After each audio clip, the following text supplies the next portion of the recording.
Alright. Hang on. Fuck.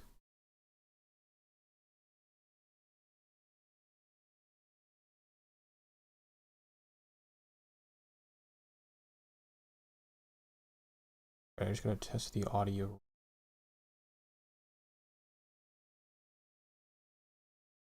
Hello, Mr. Retro Base. Can you guys fucking hear me? Oh, my fucking mic is not working.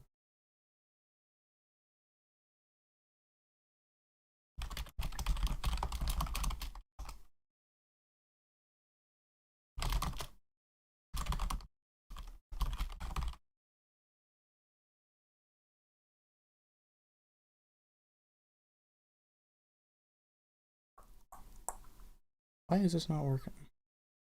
Oh, you can. Alright, hype. Okay. That my fucking like mic is not streaming.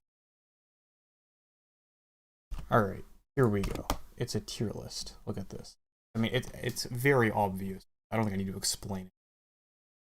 So I don't know, for people that might be kind of new. I used to do these like every month back when I had like 20 subs and nobody ever watched them. But I kind of just went like straight off the dome. So like I didn't prepare for this at all. I have no idea how it's gonna end up shaking up. I have up on my second monitor roster resource. So I can like look at every team's roster and everything, but outside of that, I'm kind of just going straight off the dome. I don't really know how this is gonna. Hopefully, it'll be a nice little watch though. I mean, I think we can just start, right? Like, start with the Yankees. The Yankees are like real good. They're not okay. It's some hard hitting analysis, but the Yankees I don't actually love for this coming season. I think their pitching staff is like a pretty. It's a high ceiling, low floor pitching staff, and obviously the lineup is crazy. I can up on there. Here, the New York Yankees. Yeah, so I really like the Tyon pickup. I think he's a great bounce back candidate, and I think he makes their rotation definitely above average. But the big issue with the team is the starting staff and just how injury prone the majority of them are really. They lost Tanaka and Paxton, didn't replace them.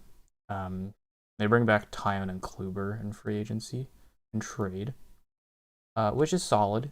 I like the pickups, but it's just they don't have like a second like solid ace type pitcher to go with Garrett Cole that's like super proven.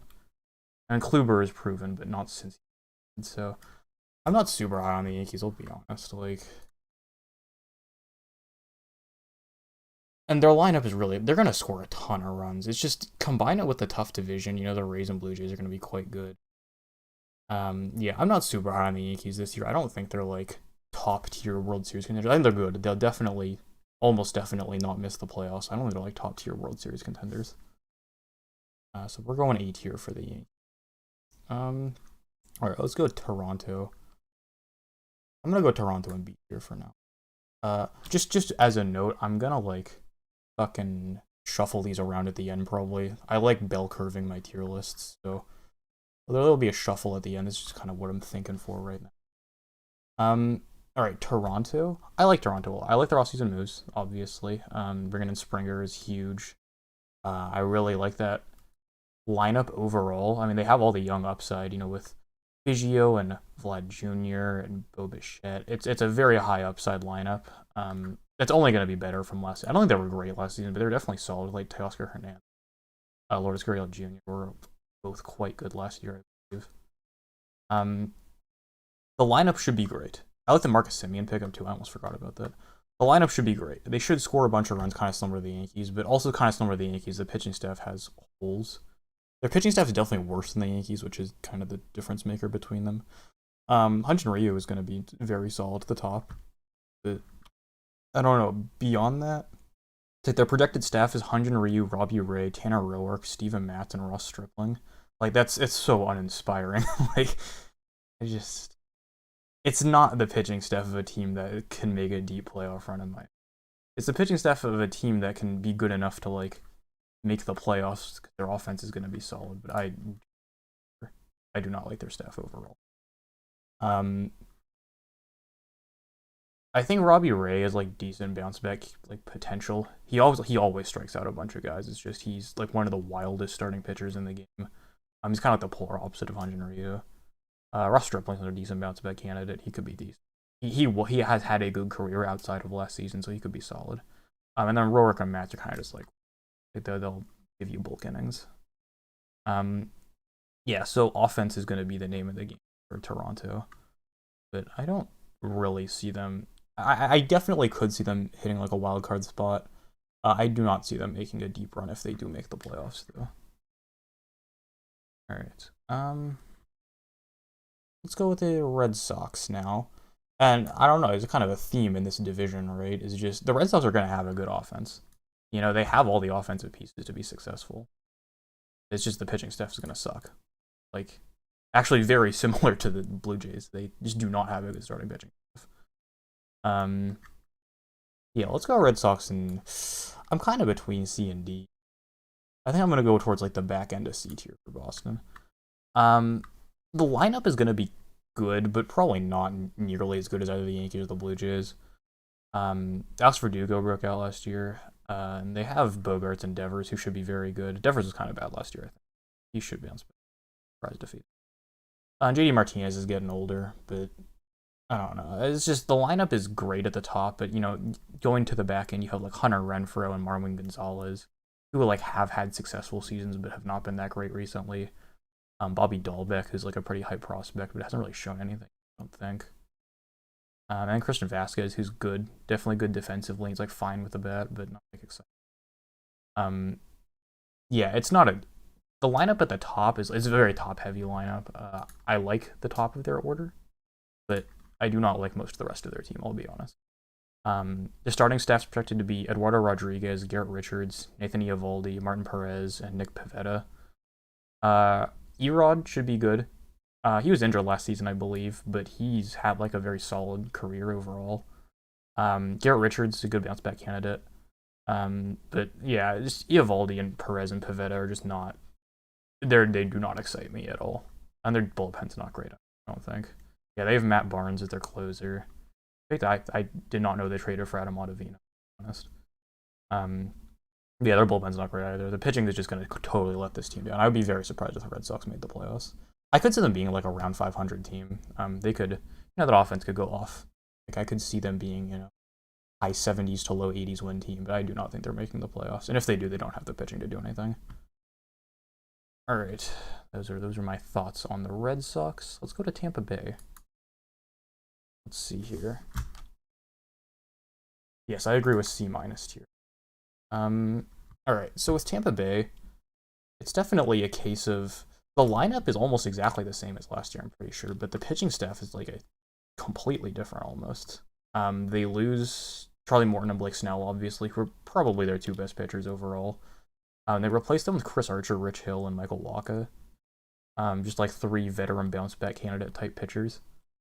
And we saw the offense be successful last year. They weren't great offensively, but they definitely got the job done, and they kind of supported that very good starting pitching staff / bullpen. And what made the starting staff so good is that the bullpen was able to go multiple innings every game. They had a very solid very deep bullpen. This lineup, again, it's hard to say that they'll be bad because they were successful last season, but a lot of the pieces are like not projected to be that great. Austin Meadows is projected to lead off, and he was totally absent last season. And Randy Arozarena, kind of a wild card. I think he'll be good, but he can't be nearly as good as he was last season. He'll be like around a 30 WRC plus guy. Brandon Lau will be good, but probably not exciting. And then outside of that, like Ji-Man Choi and Manny Margot, like Joey Wendell, like these are pieces that could be good for a season or two. And we've seen like Joey Wendell have a successful season. But really, overall, when you look at their career numbers, are like not that exciting.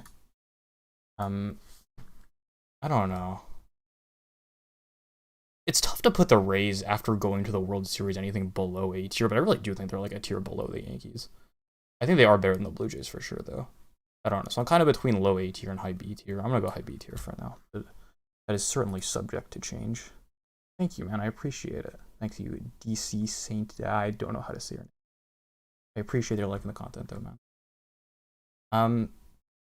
All right, Baltimore. They're not going to be good. I don't think they're going to be a good team. I don't know if they're F tier, actually, to be honest. I always struggle to put teams in F tier because, the last couple of seasons there have been like hard tanking teams, but like even Baltimore and Detroit and all the teams that are supposed to be really, really bad are probably not going to be like terrible. I'd say F tier is like definite 100 losses, which I don't think the Orioles are definitely 100 losses. They have some decent pieces.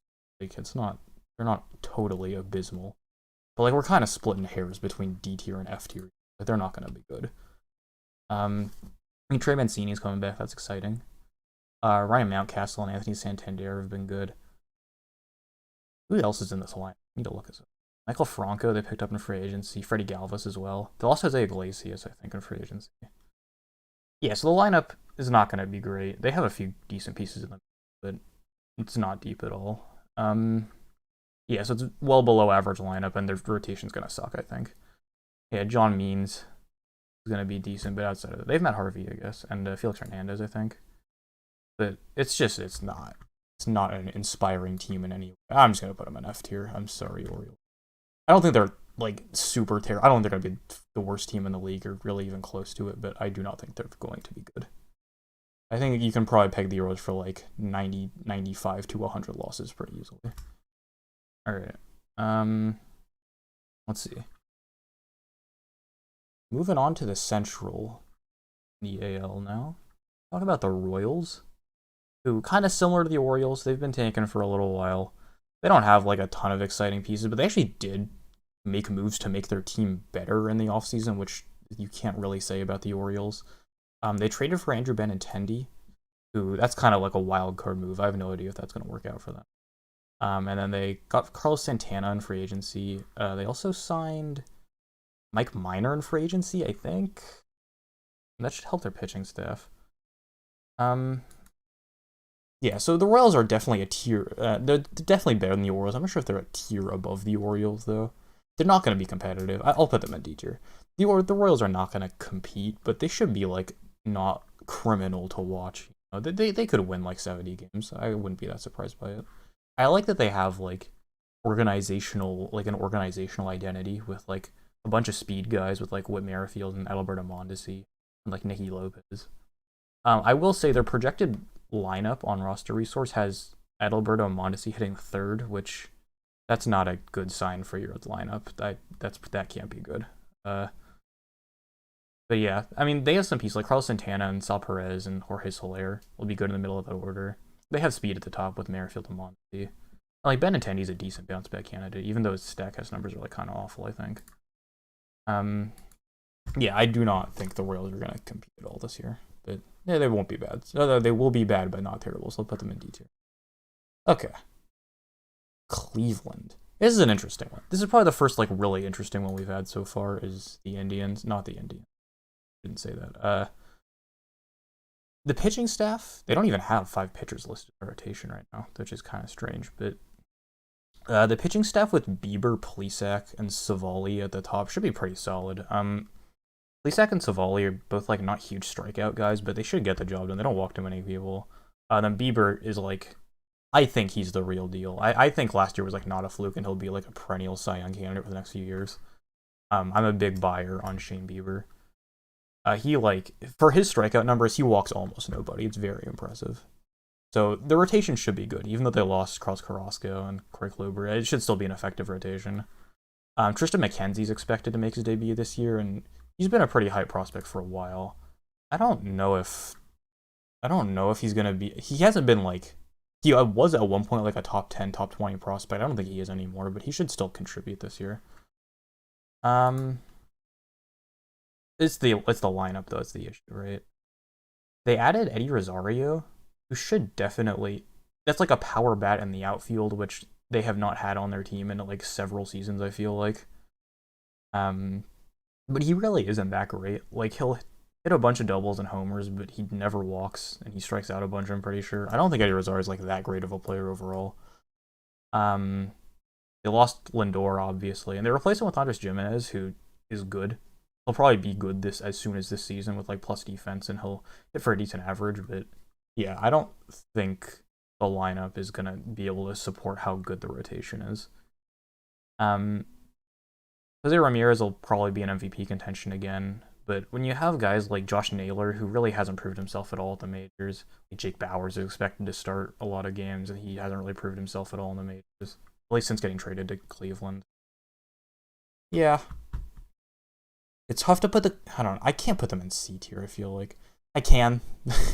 I don't really want to. I think they're better than the Red Sox for sure. I'm between C and B. I don't know. Yeah, B minus. I like B minus. Well, let's go low B tier with kind of subject to move down to C depending on where other teams are. Yeah, so the Indians pitching quite good. Their rotation is not that great. I like barely talked about teams' bullpens so far. I mean, the truth is I don't really know anything.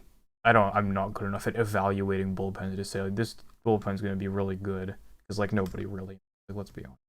But yeah, they have like James Karinchak, the top end of that bullpen, who was like insane last year. Kind of some other decent arms like Emmanuel Clase and like Phil Matten. But yeah, it's the lineup is just not good enough to get it done. I don't think. I wouldn't be surprised to see them like sneak into the playoffs in like a second wildcard spot, but I don't think they're going to be great overall. All right, let's talk White Sox. I'm not going to tier they mix. I actually don't know. But the White Sox lineup should be crazy good. I see a lot of similarities between them and the Blue Jays, but I think the White Sox pitching staff is definitely better than Toronto's. Tim Anderson is like totally emerged as like, if not a star, like a very consistently solid player. His defense isn't like abysmal anymore. So Tim Anderson should be very good at the top of that order. Like Jose Abreu just won an MVP. Yasmani Grandal will be very good.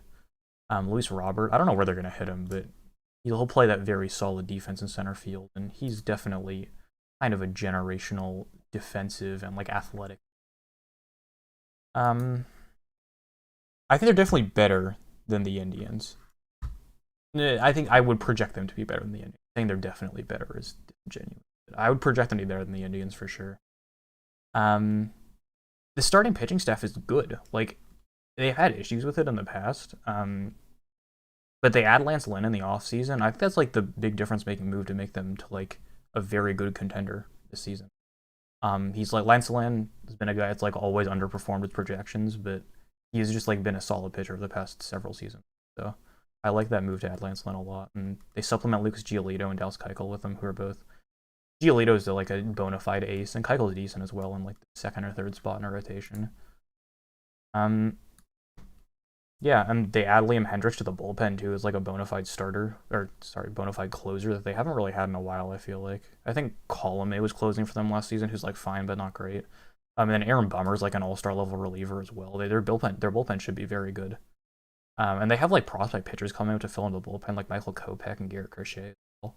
I'm a big buyer on the White Sox pitching staff. I think people are a little bit too concerned about it when they don't really need to be. And the lineup's going to be great. I didn't even mention like Yoel Moncada, who's like an all-star level player. Nick Madrigal will probably be starting most of the games at second this year, and he could easily hit leadoff on like most teams. I think he's projected to hit like near the bottom of the order though.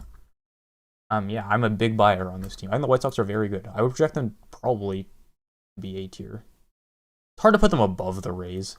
The Rays did just go to a World Series, but I'd put them above the Rays. I think they are a tier above the rest of the teams I've talked about. All right, Minnesota. I think the Central is going to be mostly a two-man race between Minnesota and Chicago. Minnesota is in kind of an interesting spot where like they've won the division the last several handful 2-3 years, I think. And they still have like talent coming up, right? Like they have Ryan Jeffers coming up, but Alex Kirilloff is, I don't know if he's projected to start this year, but he's like kind of a huge hitting talent that should get some time this season and contribute. So the Twins are like right in the middle of their competitive window. I think it would be like a big hit to them if they did not win the division this year. The lineup is very good. You know, if you can see guys like Miguel Sano and like Byron Buxton have very solid seasons, or like the less consistent guys like Sano and Buxton have solid seasons to supplement like Nelson Cruz and Josh Donaldson. And that should be great for them. They added Andrelton Simmons in the offseason, which I think is a great pickup because you add that defense to short and you get to shift Jorge Polanco to second. And you move like Luis Arias into that kind of super utility role. Jorge Polanco was not a shortstop, so it's good that they're moving him off the position. And they add like the best defender in the league. Or potentially the best defender in the league. It'll be hard to say. He hasn't been that great in the last couple seasons. But Simmons should be positive defender at short. Their offense should be good. I think if Alex Kirilloff gets to see like full-time at-bats at some point this season, he'll probably be like a Rookie of the Year candidate. Like Max Kepler is great as well. So the outfield should hit well. Nelson Cruz, I don't think he'll decline like noticeably this season. He's not really showing any signs of declining. Do you have any backstory on your name? Honestly, I kind of wish I had a funny story, but I really don't. Like, I was just like, oh, what should I name my channel? I don't know. Yeah, I don't have a funny story behind it. It's just better be named later, you know. I just like saw it in a trade report. And I was like, that'd be kind of funny if that was my channel. Yeah. So I don't think the Twins are gonna be. It's hard to put them. They're definitely between A and B tier, but they're like right on the same level as the White Sox. I think I put them in A tier, like right below the White Sox. The pitching staff is a little bit worse than Chicago's, I think. The top two of Maeda and Barrios are like right up there with Keuchel and Giolito. But the rest of the rotation, like their depth is Michael Pineda, Jay Happ, and Matt Shoemaker, and they added Happ and Shoemaker in free agency. With like Randy Dobnak maybe making starts as well. And I think their depth rotation is probably a little bit worse than the White Sox. So look, with the White Sox, the slight edge, but I think both these teams are very solid. They should both win more than 90 games if I had to guess. All right, last team in the Central here, Detroit Tigers. They are going to be bad. That is my bold prediction. Again, kind of like the Orioles, you have to decide whether to put them in F tier or D tier. No. Let's see. So they added a bunch of free agents, actually. Robbie Grossman, Nomar Mazara, Wilson Ramos, and Renato Nunez. Anyway, I thought it was preposterous that Renato Nunez got, I think he got non-tendered in the offseason. I think that was insane. I don't know how that happened. They definitely could have like traded him for actual players, but yeah. So the Orioles non-tendered him, I think, and he's not even on a major league deal. He's actually on a non-roster invite deal, but he should start for the Tigers. They don't really have anybody else to start. So they actually made a lot of pickups to like add to that lineup. And they signed Jose Urena and Julio Teheran in the offseason for the rotation. And roster resource here is saying that Tariq Skubal is projected to start at the start of the season, so that could be exciting. Kind of like the first wave of those like top tier pitching prospects for the Tigers that's like kind of coming up. They've had like Spencer Turnbull come up, but I don't think he was like a top prospect like Skubal and Matt Manning. So there are things to look forward to for the Tigers this season. They'll be better than the Orioles, I think. I think their lineup has a little more upside than the Orioles. Like Jeimer Candelario is solid. They added Robbie Grossman, who's been like a very good on base percentage type hitter the last couple seasons.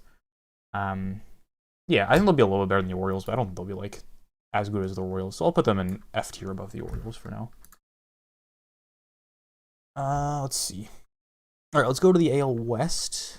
We have Oakland. And Oakland is another team where they lost a good amount of pieces in the offseason. Like they lost Liam Hendricks, they lost Marcus Semien. They didn't make any like huge moves to replace them, which is like a little bit. I guess Hendricks got replaced by Rosenthal, so it's like I don't know. You can't say the A's are bad, right? Even if on paper the team doesn't look that good, they always overperform their projections. Like if you look at projection systems, they're like very low on the A's. They have like finishing below 500 a lot of them, which I do not think is going to happen. They've got something in the water in Oakland, you know. They're going to figure something out and be like an effective team. I would put them also as like a B tier level team probably. The lineup with like Ramon Laureano, Mark Canha, Matt Chapman, Matt Olson's like a very solid top of the order. They had a Mitch Moreland in free agency, which I think is like a very solid pickup. They didn't really have anybody to play DH after they traded Chris Davis away.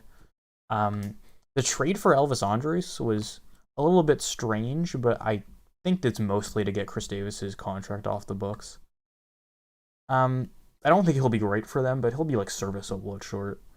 They didn't have anybody else to play shortstop, so I really thought they were going to get Ha-Seong Kim. I'll be honest, that was like my big like lock it in free agent prediction was that they were definitely getting Ha-Seong Kim, and they ended up not doing it.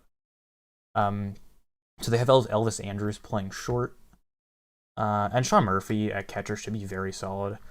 I think he's already like a top 10 catcher in the league, to be honest. So yeah, let's go Oakland in B tier. Where in B tier is the question, though. I like them less than the Blue Jays, I'll be honest, as of right now. I think I'm going to put them right here between Toronto and Cleveland. But I think you're dumb if you think Oakland is going to be bad this season, even though they lost several players. They always figure something out.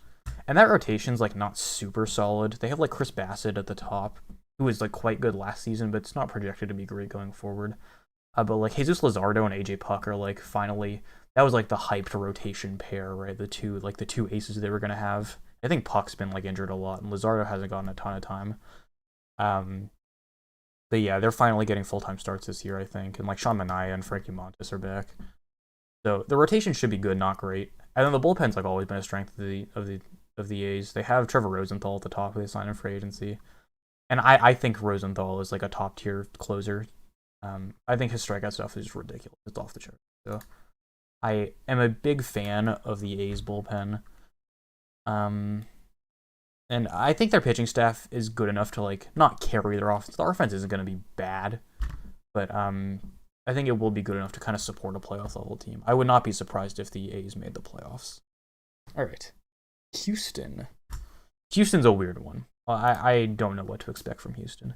You can kind of put them in the same category as like the Blue Jays, where like their lineup should be quite good, but their pitching staff is like really, it's kind of a question mark. Houston's pitching, they have Zach Greinke at the top, and Greinke's not showing signs of slowing down, really. He should be a good starter. They supplement with like Lance McCullers, who's decent, but wasn't super great in his bounce back year last year. Framber Valdez was projected to be like the 2 or 3 starter, but I don't know. He's injured. They saying he might not be out for the whole season. But when he first got injured, they were saying it was a season-long injury. So I don't know if he'll be pitching at all this season. They have Jose Urquidy, who has been pretty good in like pretty limited time, and then Christian Javier, who was really good last season, but was like not much of a prospect. And their five starters like a complete question mark right now. Oh, they added Jake Odorizzi, actually. Never mind. Jake Odorizzi is going to be. So the pitching staff, it's like definitely worse in the order. It's definitely a similar situation to the Blue Jays, where I think their pitching staff is a little bit better than Toronto's, but I think their offense is a little bit worse top to bottom. Jose Altuve, like who knows if we'll ever see Jose Altuve come back to his like, you know, top tier all-star level form. I think he'll be good this season, but I don't think we'll ever see him be like that 130 plus WRC plus hitter that we've seen him be for like the past several seasons. I think 2020 is like kind of a sign he's on the downswing. They bring back Michael Brantley, who should be solid. Alex Bregman, he was not great last season, but he should still be like a top 10 position player in the league. And then Correa is a big question mark as well. Like he's super inconsistent. He gets injured a lot. Yeah, I don't think Correa is going to contribute too much to the team this year. But Jordan Alvarez and Kyle Tucker should both be very good. Tucker has like the prospect pedigree, and Alvarez was just like so ridiculous in his rookie year that I think he'll come back with like pretty much no problems from injury. He was injured like all of last year, I think. So I would predict Alvarez to be kind of like the anchor of that lineup. Kyle Tucker, I think, is the real deal as well. He was very good last year, and I think he'll continue to be good this year. So the lineup is it's definitely well above average, but again, the pitching staff's just not great. So they're a team where I'm like sort of between A tier and B tier. I think they're probably better than the Rays on paper, but if I honestly had to predict how well they'll do, I think they'll be a little bit worse than Tampa. I have to burp, sorry. Okay. That was gross. I think they'll be a little bit worse than Tampa. They're definitely. I compare them to the Blue Jays a lot. I think they're very similar types of teams.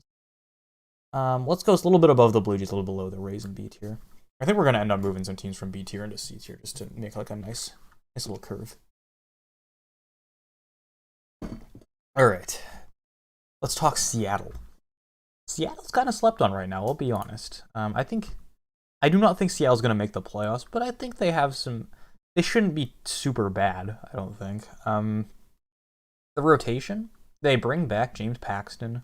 They have like Justice Sheffield and Justin Dunn, who are like decent young pieces. And then Marco Gonzalez has like quietly been a very, very good starter over the past several seasons. So I actually kind of am a fan of the Mariners rotation. Like you say, Kikuchi was kind of bad in his debut season, but he was decent last year, and he should be decent going forward. Yeah, so I actually like the Mariners rotation a good amount. I think it's like lots of solid bounce back candidates and like kind of under the radar veterans with like under the radar younger starters like Sheffield and Dunn. That should contribute a lot. The lineup, more question marks there. But like JP Crawford, he's like quietly one of the best defensive shortstops in the league. Nobody really talks about him because he's in Seattle, but he's a very good defender. Kyle Lewis won the Rookie of the Year last year. I don't think that's his true talent level. You saw him fall off like a good amount at the end of the year. I think that's probably close to what we'll see from him, but he should be good in center field. Mitch Haniger's coming back. He'll probably be a plus bat. Kyle Seager will just be Kyle Seager. He'll just be consistent, decent defense at third. Decent production from the left side of the plate. Dylan Moore had a very solid year last year, I think. Am I thinking of somebody else? Maybe, hang on, let me check this. No, he was good. Okay, I'm not crazy. Yeah, Dylan Moore will be probably another plus bat. Then Evan White has like the prospect pedigree. He was supposed to be like a very good hitter to go along with like the best defensive first baseman in the league, and he was a good defender last year, but he didn't hit at all. I think we'll probably see some positive production from Evan White. And then Taylor Trammell, who's projected to get some time in left field. He's another prospect that's like kind of fallen off as a prospect, but definitely could still be a productive player.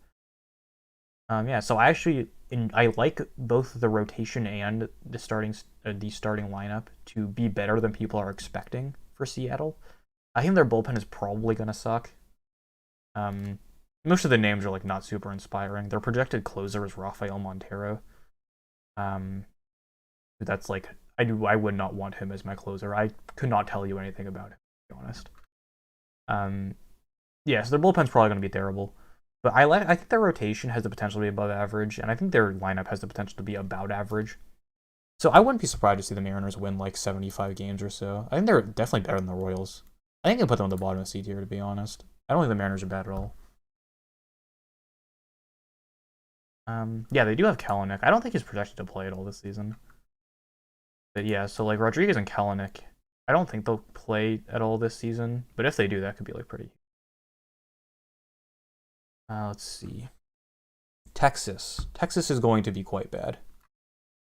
They're not quite hard tanking, but they just don't have enough like pieces in the lineup to like really do much of anything on offense, I think.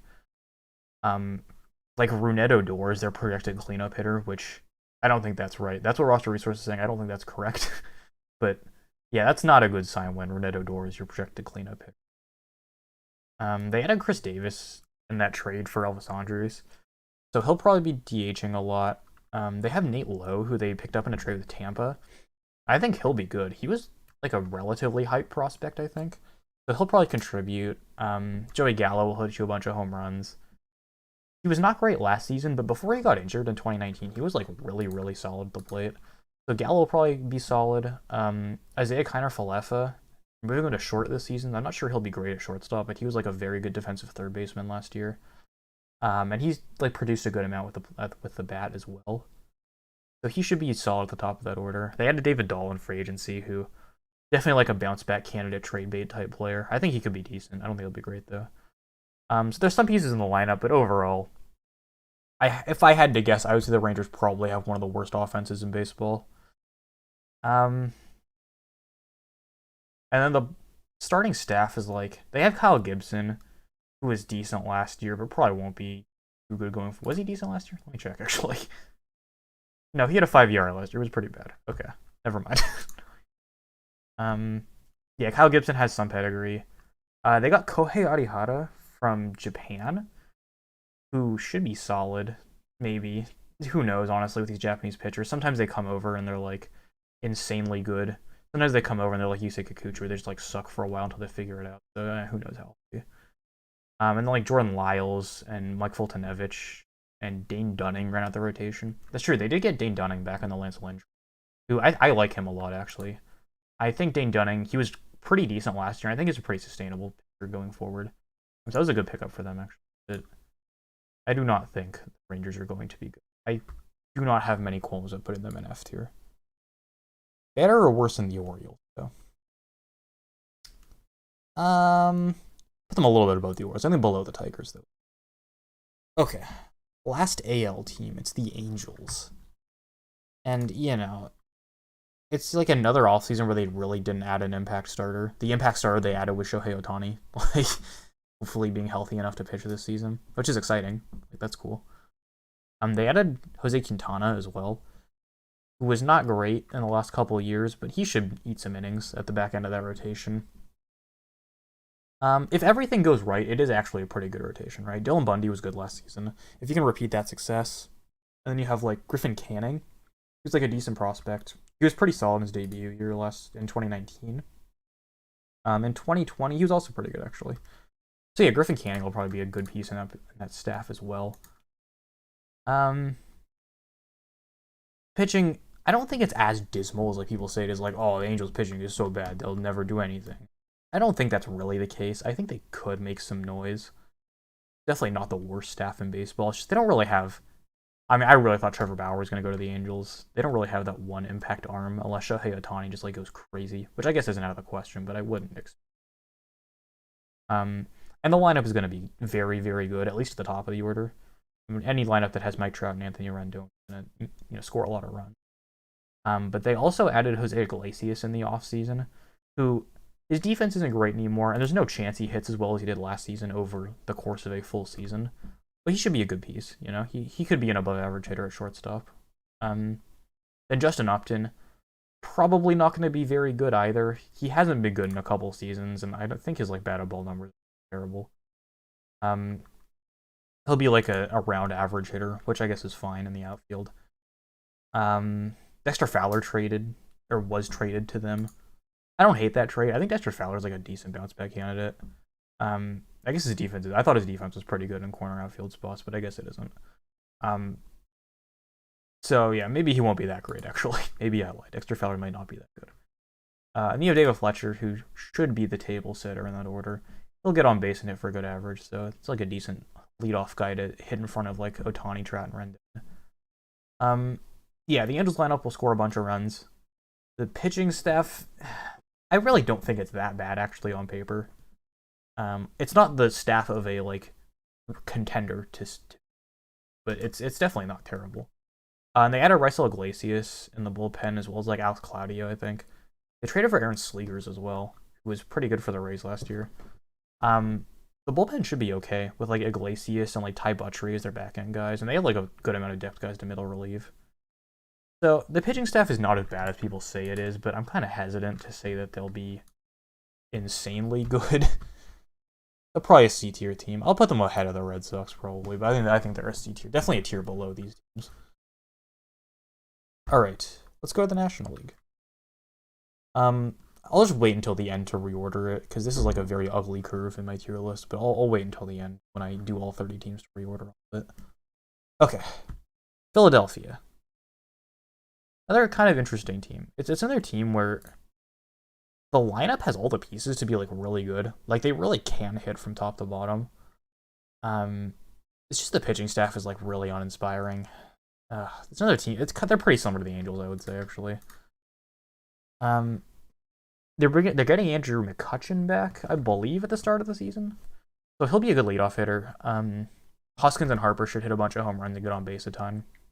It's a great move to bring back JT Realmuto. He should be very solid at least for the next couple of seasons. Alec Boehm, he was like kind of quietly very good in his rookie year last year. He had a 139 WRC plus. I think he's the type of hitter that could honestly replicate that over a full season. His tools were like super exciting as a prospect, so I think Boehm could be like a bona fide all-star level third baseman. They brought back Didi Gregorius to play shortstop, which moves Gene Segura to second base, I believe. And both of those guys are like above average bats in the middle of the infield, which is like not something most teams can say.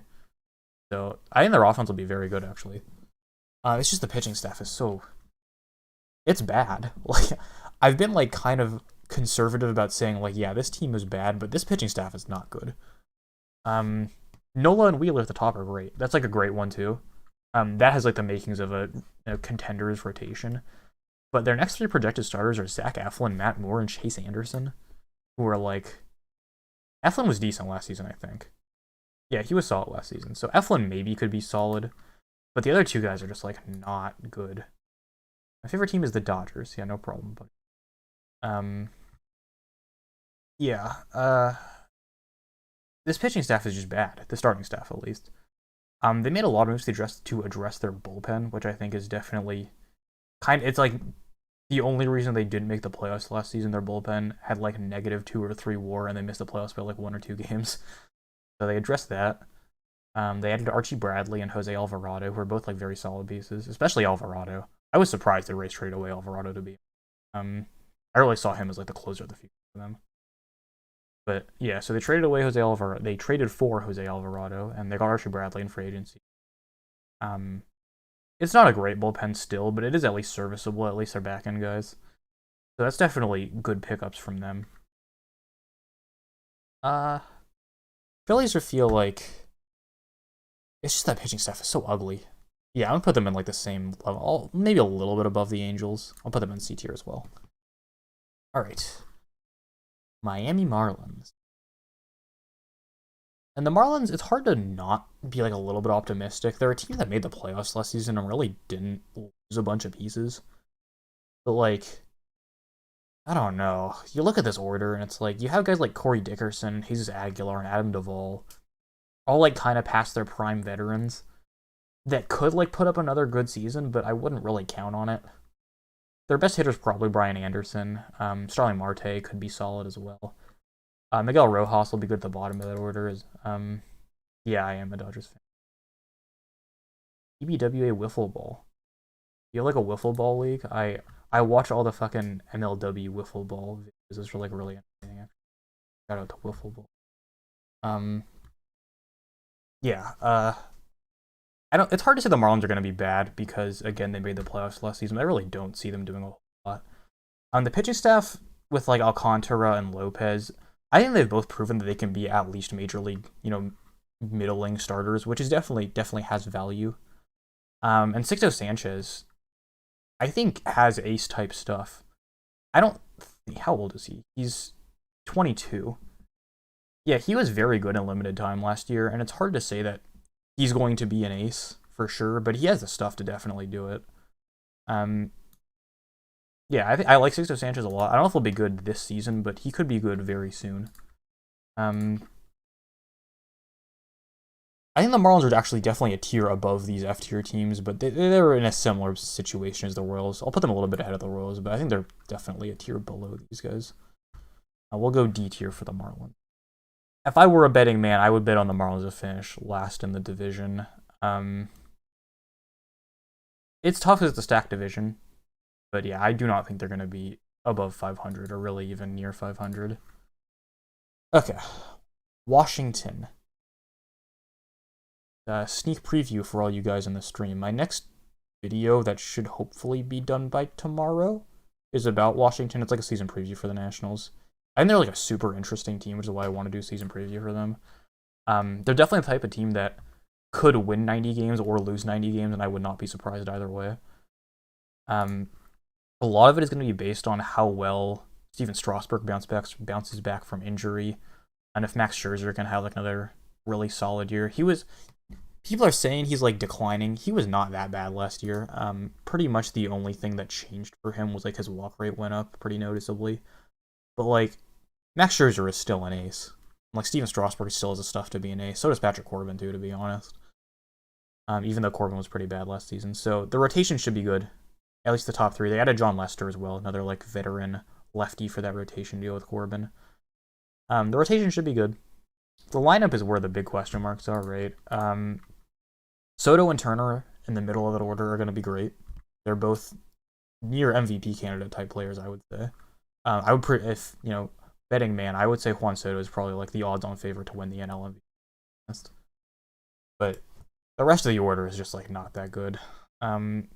They added Josh Bell and Kyle Schwarber in the offseason. Both like big power hitters that had like pretty bad years last year. So they're kind of like betting on bounce back years from them. I don't think both of them have only had like one good season. Like Schwarber, he's had a couple decent seasons. He was decent in 2018 and 2019.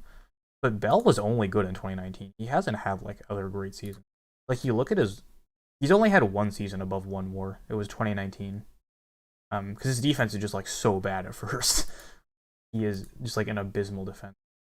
Are you going to continue streaming in the future? I want to. I like streaming. I think it's fun. I don't know if you guys like the streams, and yeah, I'd love to keep streaming in the future. I enjoy it.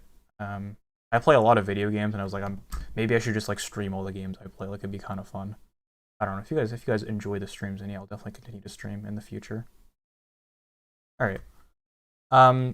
So the Nationals, I just don't like this order that much, to be honest. Like they have a bunch of guys. Like Victor Robles should be a good defender. He'll be like an about average player, probably with like a below average bat and a great glove. Starlin Castro will be like he's like unexciting. He'll be around average. Kind of same with Young Gomes. Carter Keyboom is kind of like the difference maker, I guess, in the sense that he has the prospect pedigree to be really great, but really has not done anything yet in the majors. I don't know. Stay tuned for my video that should come out tomorrow. The Nats are like they're definitely in contention. They're far from tanking, even though they had a bad year last year. Definitely another team I'm between B and C for. I don't know, because I feel like the Nationals really are worse than the Indians. I just have so many teams in B tier, though. I'll put them in C tier a little bit ahead of the Phillies. Let's do it like that for now. All right. Atlanta. Atlanta is a team that I was like very surprised that a lot of projection systems are low on them. They have like almost exactly the same order as last year, and I think a better rotation than last season. And a lot of like projection systems didn't like them, which I was surprised to see. Their lineup is pretty much exactly the same as it was in the playoffs last year. And this is a team that was one game away from going to the World Series. You know, like the top of the order with like Acuna, Albies, Freeman, and Ozuna is insanely good. Travis d'Arnaud, I don't think he'll ever be as good as he was last season. That seemed like super unsustainable. Yeah, he had a 144 WRC plus. He's a career 100 WRC plus hitter, so I don't think he'll ever do that again, but he'll probably be above average at the plate, which you always like to see out of your catchers. And then in the rotation, they added Charlie Morton, which is a great pickup. Like, he's 37, so maybe he'll decline noticeably. And he wasn't that great in 2020 either, I guess. Ooh, God. I'm a burpy boy today, sorry. But, yeah, 2018 and 2019, he ran a 3 ERA. And in 2020, he wasn't great, but his FIP was very solid. Pretty bad BABIP, it looks like. Yeah, he had the worst BABIP of his career last year. So, yeah, I would say Morton is probably going to be closer to his 2019 numbers than his 2020. I think Atlanta's an A-tier team. I think they're definitely a tier above these guys. Where in A-tier is kind of the question, though. I would put them... I think they're more proven than the White Sox. I'll put them a little above the White Sox. Yeah, I just like Atlanta a lot. I think the top of their order is like one of the best top 4 or 5s in the league. And then at the bottom of the order, you have like Dansby Swanson and Christian Pache, who are like pretty underrated players. I think Christian Pache his defense at least is good enough to be an above average player right now, and the hitting will develop. I think he's very similar to like Victor Robles. And, you know, they're both players with very high floors because their defense is so good. So, yeah, I think the Braves are going to be very solid this season. They're probably my pick to win the division. All right. The New York Mets, last team in the NL East. All right. Any diehard fans of the channel, which I don't expect anybody to be because these videos have like 20 views. I think every year in my season preview, I'm like, on paper, the Mets are the best team in this division. On paper, the New York Mets should win the NL East. But I always know, I was always smart. I always knew they were going to Mets it up somehow. Always something's going to go wrong with it. I feel the same way this year. I love their offseason moves. You know, they add Francisco Lindor, probably the best guy available in the trade market. They added Trevor May and Aaron Loup into that bullpen, which was kind of a sore spot for them last year. And, you know, any rotation that has Jacob deGrom is going to be good. I think Carlos Carrasco is going to be injured at the start of the season, so they added him as well, but I'm not sure if he'll pitch at the start of the year. S tier when? I honestly don't think we've had an S tier team yet. Like, I don't think we've seen an S tier team. I think there are 2 S tier teams, and I'm sure you can use the process of elimination to figure out which 2 they are. But yeah, I don't think we've had one yet, to be honest. Yeah, so the Mets are a team that on paper I think actually are better than Atlanta, but they're definitely less proven than Atlanta. And they had a much worse season last year. Their lineup is insane, right? It's so good. They're projected So the projected lineup is Nimmo, Lindor, Conforto, Alonso in the top 4. And then 5 through 8 is Dom Smith, Jeff McNeil, JD Davis, and James McCann. Like, if you had told me that their bottom 4 were actually the top 4, I would be like, oh, that's a good lineup. They're top to bottom, they're hitting. Absolutely. The rotation without Syndergaard and Carrasco is a little bit more of a question mark. I actually don't know if Noah Syndergaard's going to pitch this season. I should probably like look into that. That's like kind of important information to have. Oh, he threw a bullpen like yesterday. Okay. So he probably won't pitch at the start of the season, but he'll be ready to go at some point. So opening day, the rotation is not that great, but once they add Carlos Carrasco and Noah Syndergaard to it, it should be like very, very good. And it's hard to have a bad rotation when Jacob deGrom is in it, but a rotation of deGrom, Stroman, Syndergaard, Carrasco, Taijuan Walker, that's like a top 3 or 4 rotation in the league probably. And their lineup is great, and their bullpen. If Edwin Diaz can go back to his, like 2018 like total lockdown form, he was kind of in it last year actually. He had a 1.75 ERA and 17 strikeouts per 9. That's insane. Okay. Yeah, if we see Edwin Diaz of 2020 and 2018, then they have a great bullpen as well. If we see 2019 Edwin Diaz, it's less good. But it's looking like that's kind of a blip in the radar. They added Trevor May. They have Dellin Betances still, who I think was pretty bad last season, but he's Dellin Betances. He should be good. Yeah, the Mets, I think, are a very good team on paper. But again, it's a team where, like, they just seem like the kind of team where everything goes wrong at some point every year. I'm not tearing apart them. I think the Mets are going to be good. I don't know. It's hard to put them in A tier. I think I will put them in A tier, but fuck it. I think their lineup is just so nasty, like, all 8 of their players should be above average hitters. And, like, six of them should be, like, 120 to 130 at least. Which, I don't think you can say that about, like, almost any other order in the league. So, yeah, the Mets offense is definitely good enough to be, like, one of the best teams in the league. And it's just about if the pitching can stay healthy and keep up. Which I think, maybe not by opening day will happen, but at some point during the league we will see kind of the full strength of Mets be very solid. I don't think Betances is washed up. He hasn't been healthy. I should look at his actual Fangraphs page. I don't think people appreciate... Let me step on my soapbox for a moment. I don't think people appreciate how insanely good Dellin Betances has been, like, in his career. Like, look at these Ks per 9, man. He averages 14 Ks per 9 in his career. That's so off the charts. He's a 2.5 career ERA. He was like an all-star level reliever as recently as 2018. Then he was injured for all of 2019, and then he was bad in 2020.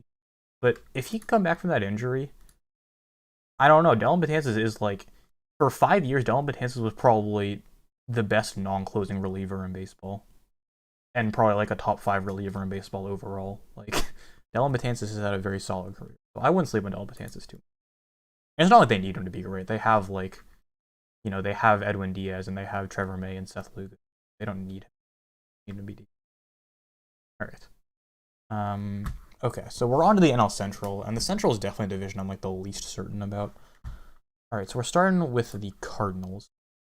I think by trading for Nolan Arenado, they're probably the favorites in the division. But it's hard to say. All these teams are so close. It's the same as last year, right? All these teams are so close to each other. But yeah, trading for Nolan Arenado is going to make your team better. That's definitely the case. And this lineup with like Goldschmidt and Arenado in the middle of it is very good. And then they add Dylan Carlson, who should be getting full-time at-bats. He was kind of bad in limited play time last year, I think. Yeah, he had a 65 WRC plus. But he has all the prospect pedigree to be great, like, now. I think he will be very good this season. I agree that if the Mets pull him Mets, it would be very funny. I think it would be quite funny. Especially because everybody's, like, sucking Steve Cohen's dick all year. It would be very funny if they were just not good. But, yeah, I think the Cardinals lineup, it's very top-heavy with Goldschmidt and Arenado, and then kind of the bottom of the order is, like, less inspiring. If Dylan Carlson can be, like, as great as I think he can be in his career as soon as now, that was not a coherent sentence. If Dylan Carlson can be good, this is a good lineup. If he can, it's kind of a mediocre to bad lineup. Tommy Edman at the top of the order should hit for a good average. Tyler O'Neill's like kind of but he'll hit a bunch of home runs, and he's like really fast and a good defender too. And Harrison Bader's another just like straight up defense guy, but his defense is good enough where it like makes up for his lack of. And the pitching staff is solid as well. Jack Flaherty, he's like an ace caliber pitcher overall. He wasn't too good last season. Yeah, he had a 4.9 ERA last season, but it was only 9 starts, and we've seen enough of Jack Flaherty to say like, yeah, this guy's an ace. So Jack Flaherty's an ace at the top of that pitching staff. Adam Wainwright is I think he's still decent. Like, he hasn't had a bad season since 2017. 2018 through 2020, he hasn't been great, but he's been, like, serviceable. Yeah, so Wainwright, I could see just continue to be, like, around a league average pitcher. I kind of wish they had added one more starter, because I think Dakota Hudson's going to be out for most of the year with Tommy John. Miles Michaelis is injured right now, I think. I don't know for sure. Yeah, let's see. He will be shut down from throwing for 7 to 10 days after undergoing an MRI. He's currently day-to-day. Okay, so Michaelis and Hudson were the other like kind of major league pitchers in that rotation. So right now the rotation is projected to be Flaherty, Wainwright, Carlos Martinez, Kwang Hyun Kim, and John Gant. And Hudson and Michaelis are both, probably above average pitchers overall. So you add them to that rotation. And it's 5 or 6 guys that should be around average, if not better pitchers. So, behind Jack Flaherty, that makes for an above-average rotation. The bullpen, Giovanni Gallegos, who's great. Andrew Miller, who I think still has a little bit left in the tank. He could be solid. And then Jordan Hicks, who's like an anomaly in just how hard he throws. I don't know if he can convert it to success, but he just throws the baseball really hard. And I think he's going to be healthy at the start of the season. So, I mean, the bullpen and pitching staff should be above average, both of them. It's just the offense is a little bit of a question mark. I think if they had not added Nolan Arenado, they would be like a solidly bad offense. By adding Arenado, they're more into that like middle mediocre tier offense. It's definitely not the hitting that you want to see from like a contending team. It probably will be good enough to compete in that division though. I am the Cardinals, similar boat to the Indians, I would say. Good rotation, pretty bad offense, or like at least very top heavy offense. So I'll put them in B tier right next to the Indians. All right. Pittsburgh. Pittsburgh is going to be bad. That is not a hot take.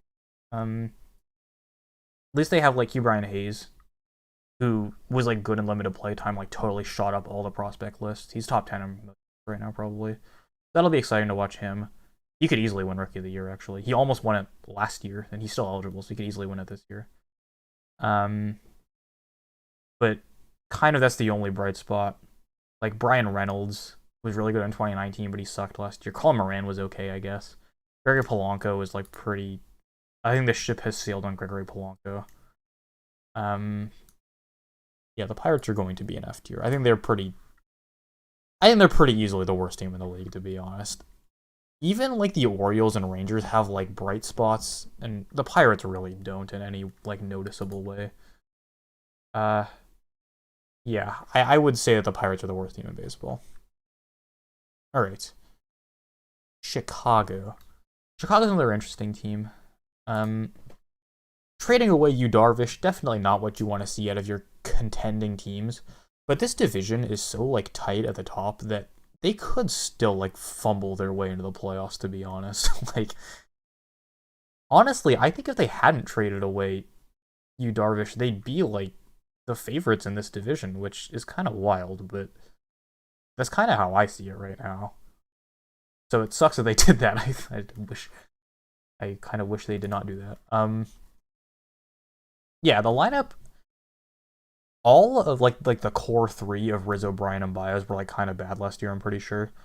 But we've seen enough of them to know that they can all be all-star level, if not better players. So they'll be good in the middle of the order. They add Jock Peterson, who, has been a beast against right-handed pitching his whole career. I've watched him his whole career, and he's always destroyed righties. And he sucked against lefties, but I think they have the platoon pieces to cover for that. Ian Happ had like a breakout year last year, I'm pretty sure. He hit a 132 WRC plus. He hit a 128 the year before as well. Yeah, so Ian Happ is going to be like another part of that core going forward, I think. Yeah, the Cubs lineup is full of guys that kind of had down years or like have not totally lived up to expectations in their career, but it's still like a well above average. I think the Cubs probably the best lineup in that division. The pitching staff is a little bit more. It's a little more iffy. So they lost Yu Darvish, but then added Jake Arrieta, Zach Davies, and Trevor Williams in the offseason. Zach Davies has been quite good in the last couple of years. Outside of that, though, it's really like Williams hasn't been good in a couple seasons. Arrieta hasn't been good in a couple seasons. Kyle Hendricks has shown like no signs of aging. I mean, it's not like a pitcher in his mold ever ages, really. Kyle Hendricks could be Kyle Hendricks for like 10 more years conceivably, but yeah, the pitching staff is definitely more of a question mark than the lineup, I think. I think the lineup has proven enough in their careers to say they will be above average, but I can't say the same about the pitching staff. And then the bullpen could be kind of a dumpster fire as well. They signed Brandon Workman in the offseason. Brandon Workman was like insanely good in 2019 and 2020, I think. Yeah, he had a 1 ERA, he had a 1.80 ERA in 2019, and was really good before getting traded in 2020. But outside of that, the bullpen is like Craig Kimbrell, who even knows, man? Like, he'll still strike out a bunch of guys, but he's had like huge walk and home run concerns the last couple of years, and it's like, will he ever go back to being Craig Kimbrell? Like, I have no idea. Hope he does, because he's fun to watch when he is. I don't know. We might have seen the last of Craig Kimbrell being like truly great. I think if he is back to Craig Kimbrell of old, which is like very unlikely, but if it happens and the Cubs actually have like a good bullpen, but outside of that, it's just full of like kind of guys that I'm like not excited about. Cubs are a pretty interesting one. I think I don't know. There's other teams between B and C. There's a lot of these teams. I don't know. I don't think they're better than the Cardinals. Actually, kind of. Do I think they're better than the Cardinals? Huh. You know what? I'll put a hot. I think they are better than the Cardinals. There you go. There's hot take 1 of this stream. This has been pretty lukewarm so far, but that's the first one where I've been like, yeah, I actually think the Cubs are probably better than people are saying they are. All right, Milwaukee. Milwaukee is a team that, like, I don't really even know what they're doing, to be honest. Like, they're definitely not tanking. Like, they're adding pieces to their team, which is good, but they're just not exciting pieces. So in free agency, they added Colton Wong, Travis Shaw, and Jackie Bradley Jr. And, like, Wong and Bradley are, like, pretty solidly defense-first players. And Shaw is projected to start at third base. That doesn't seem right. Ross Trace was saying Shaw is projected to start, but I think Luis Arias was third base. I'm not sure if that's gonna. But yeah, it's just they're kind of just stuck in purgatory, man. It sucks because I feel like if you're in the NL Central, you have to try to go for it, right? Like that division is wide open enough where you have to try to win it and try to sneak into the playoffs. But it's just so outside of Christian Yelich and like sort of Keston Hiura, the Milwaukee offense is just not going to be good. Like they just don't have the guys. Keston Hiura wasn't even good last season. Like outside of Yelich, who do they have that can like truly hit? Like Lorenzo Cain hasn't shown he can hit in a couple seasons.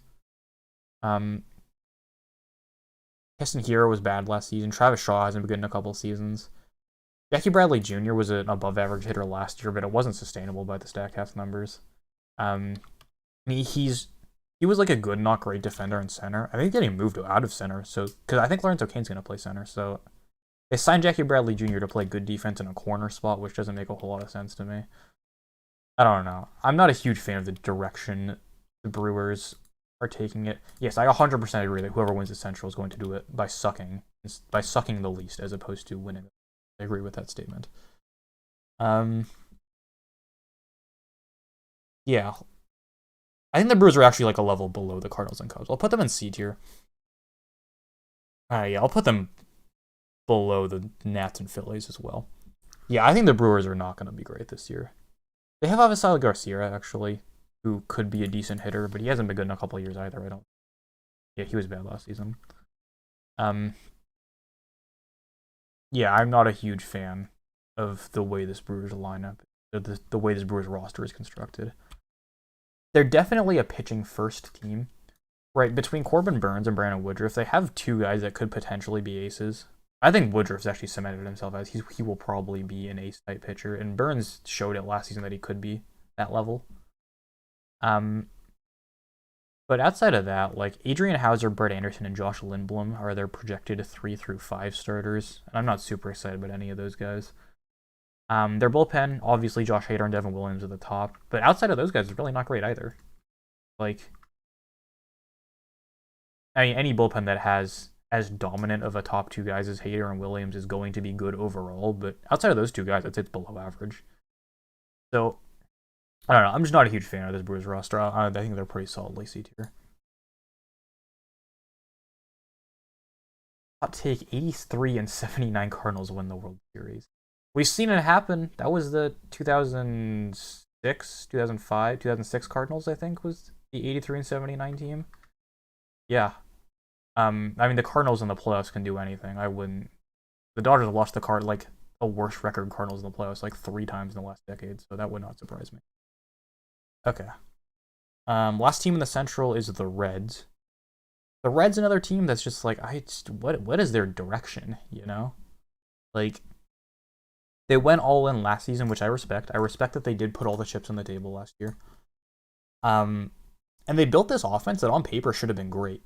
You know, their top 5 of Jesse Winker, Nick Castellanos, Joey Votto, Eugenio Suarez, and Mike Moustakas.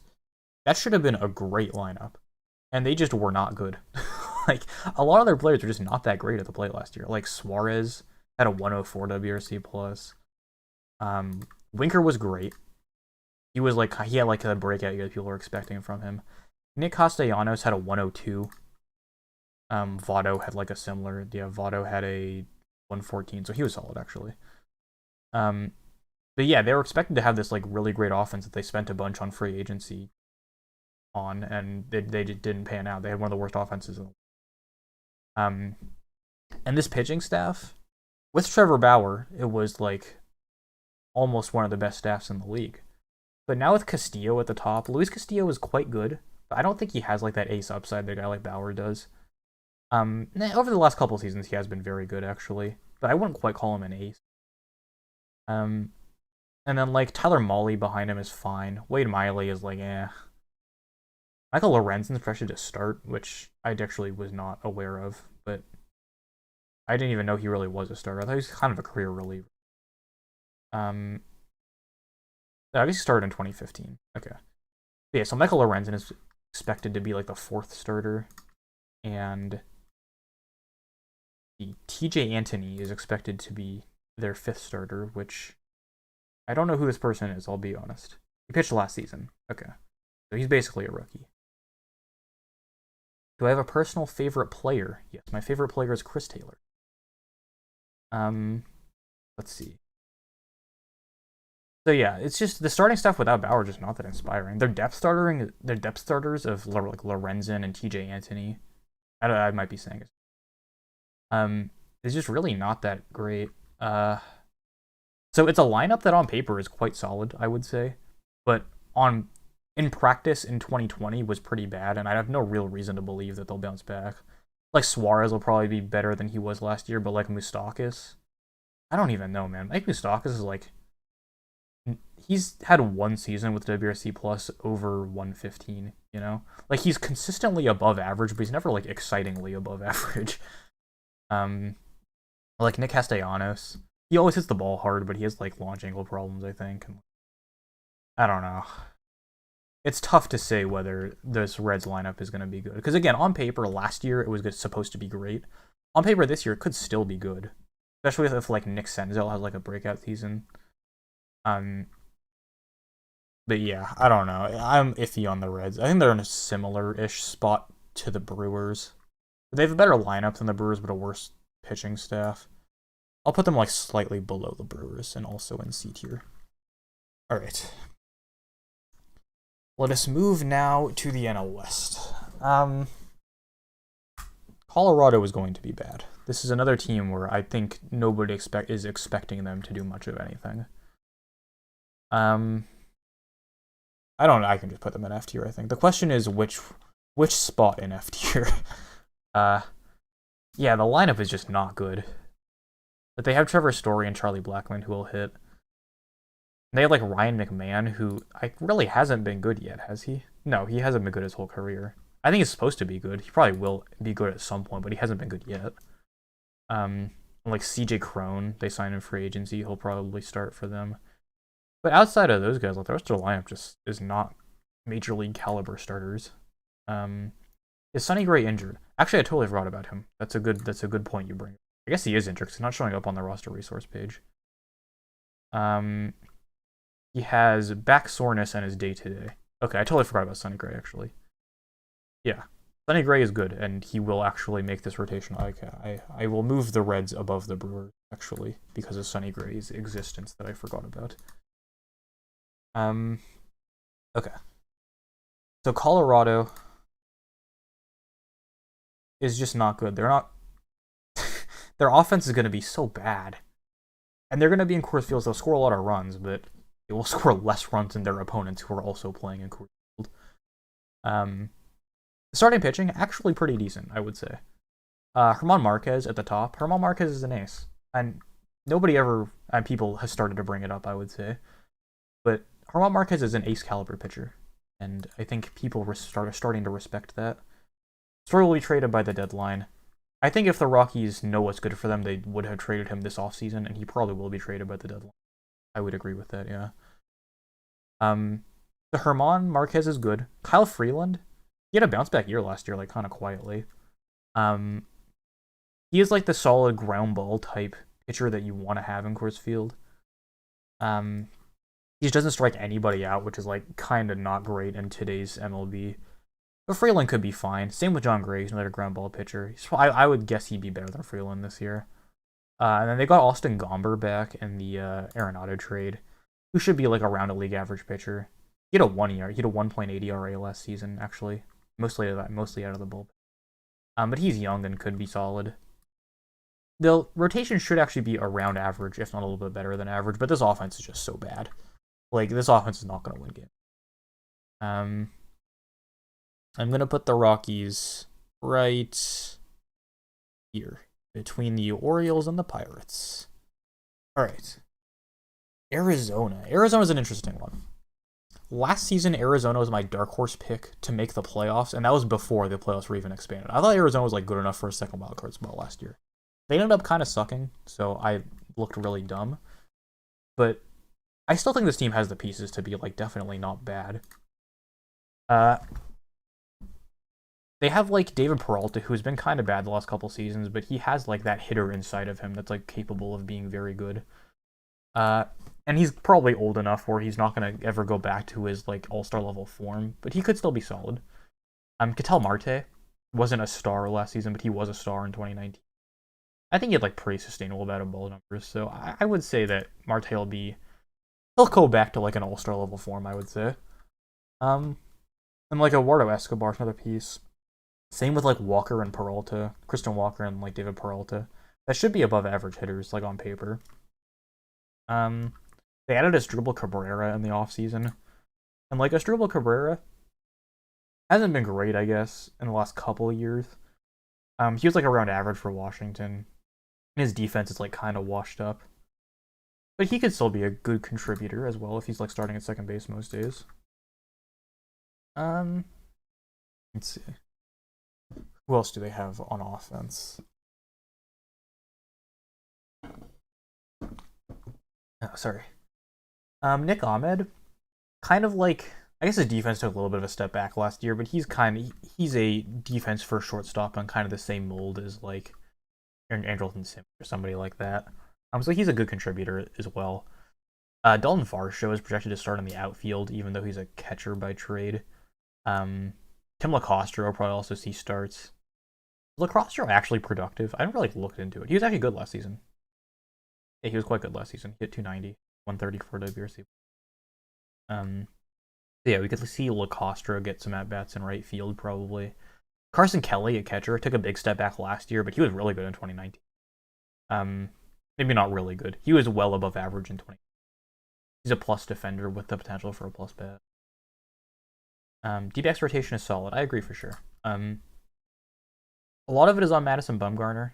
If Madison Bumgarner can be even just like as good as he was in 2019 and not like terrible like he was in 2020, then yeah, the D-backs rotation is quite good. Zach Gallen is another like guy where he has the stuff to be like a bona fide ace. He's actually had a sub-3 ERA the last 2 years. Yeah, Zach Gallen is definitely the one in that rotation. I think he has the potential to be like an all-star level player for the next couple seasons. Luke Weaver is also could be solid. He came over in the Goldschmidt trade, and I think he was like the best prospect in that trade. Yeah, he hasn't really shown a ton as a D-back yet, but I think he could for sure. He had a 6.5 ERA last year, but he had a much better. He had a 4.6 FIP. So, yeah, Luke Weaver should be pretty decent as well. Caleb Smith they acquired from the Marlins at the deadline, I think. Caleb Smith had a couple good seasons in Miami. Yeah, he was good in 2018 and 2019. In 2020, he only made 5 appearances, but he had a 2.5 ERA. So yeah, Caleb Smith should be solid as well. Yeah, the rotation is pretty good in my. How many wins do you think the Dodgers will have? All in due time, my friend. A lot though, a large number. And they have Merrill Kelly as well, who came over from Korea. He's been decent. He's nothing like, but he should be fine as an innings eater. And this bullpen's pretty good too, I would say. They added Joakim Soria. To a squad like I don't know. A lot of these pieces aren't super exciting, but they added like Chris Davinsky as well.